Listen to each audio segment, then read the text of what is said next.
Welcome back. Today we look at how art can open conversations about memory, time, and our relationship with the earth. Our guest brings a background in law and a strong interest in environmental justice, which often shapes the themes in her work. To explore these ideas and her latest exhibition, we're joined by Malaysian contemporary artist MULAIKA NORDIN. Thanks for doing this with us, MULAIKA. Hi, Pasha. Thank you so much for having me. Right, so first of all, what core ideas are you exploring in this latest body of work, and how do you explain the concept of time immemorial and why it matters to your work? In my latest body of work, I Remember You is what the show is called. Um, it all started in my first year of reading law, and that's when I learned about the concept of time immemorial, which means beyond the reach of memory. And I thought that was a really interesting concept because I have a background in art and abstract art. And when you think of, legal terms, they often are seen as like cold and rigid. But I thought that, time immemorial, beyond the reach of memory, was so imaginative in a way. So I applied that to my personal life and started to explore what before memory means to me. And the key themes that I found was that throughout my exploration of this legal term being applied to my personal self, is that it all leads back to my relationship with the earth. Right, that is a beautiful reflection. Now, the show also reflects on our relationship with the earth, continuity and belonging. How do these ideas connect with broader global concerns today? I think the biggest, well, at least the biggest global concern for my generation, I'm 21, is the climate crisis. And that is something that I'm really passionate about. Um, there's like climate anxiety is very much a thing. And, with I Remember You, I link back, our relationship with the earth. And I'm trying to create a space where people can come and reflect on, where is it that you truly come from and like what does that mean for you today? Right. Memory, personal, cultural, and also inherited, seems to shape a lot of your work. Now, how do you see memory influencing the way societies understand themselves? I think that's a really interesting question. Um, Collective memory, I think, is really important because it shapes, everybody's sense of identity, which, to have, such confidence and being so sure about your identity, whatever it may be, um, as a Malaysian or as a woman or a man. That's a very powerful thing, um, and I think it's really important now that people have a strong sense of identity, and we can only get there if we understand our past.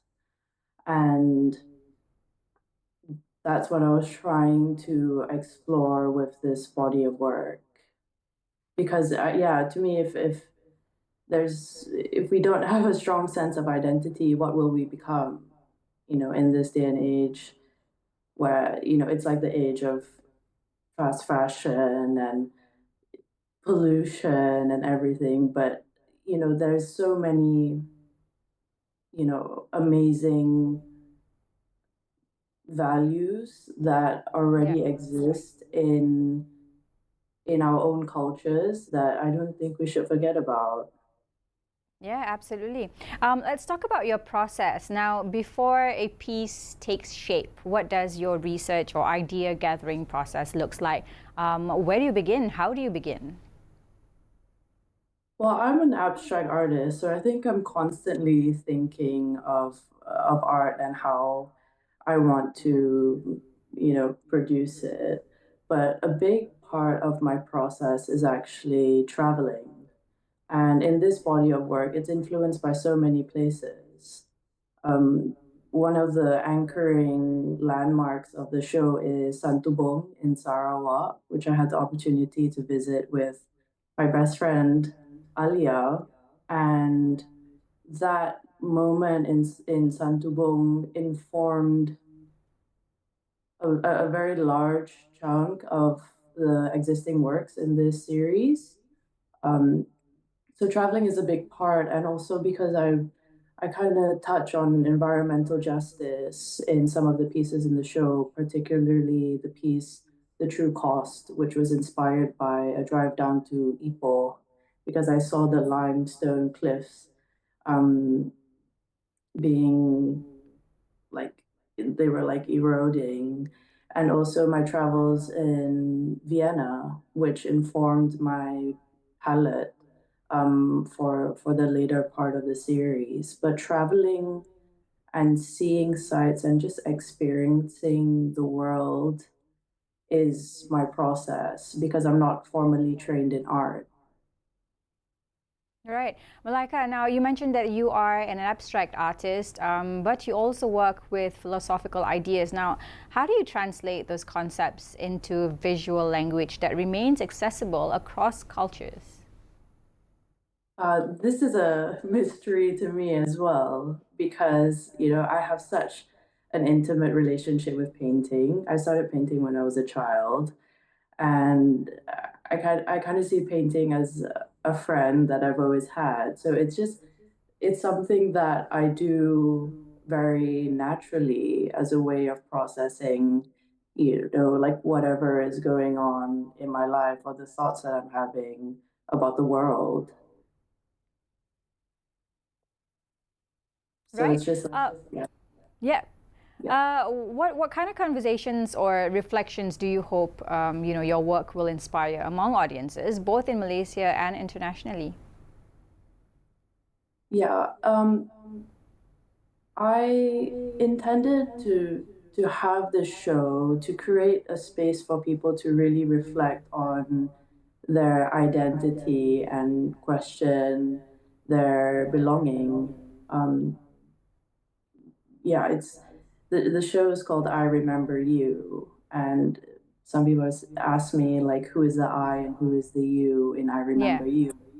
But it's, for me, it's up to the the interpretation of people, but at the same time, I would love for people to reflect on where they came from and what does that really mean for them because as I said earlier, having a strong sense of identity is, I think, something that I see many people in my life and sometimes myself like we're lacking that, and that's dangerous because then we become anything. But yeah, I hope that, with the reflection that may come about when looking at the artworks, that people have a greater appreciation for just what they are. Right. What would you say is your favorite piece, out of the entire series? My favorite piece of the entire series.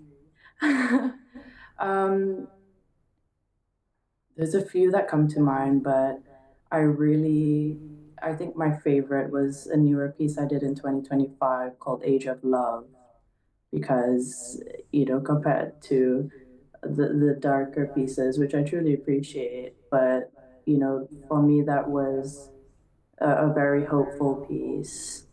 Um, and, I enjoy looking at it because it's big and it consumes me, but with a good thing.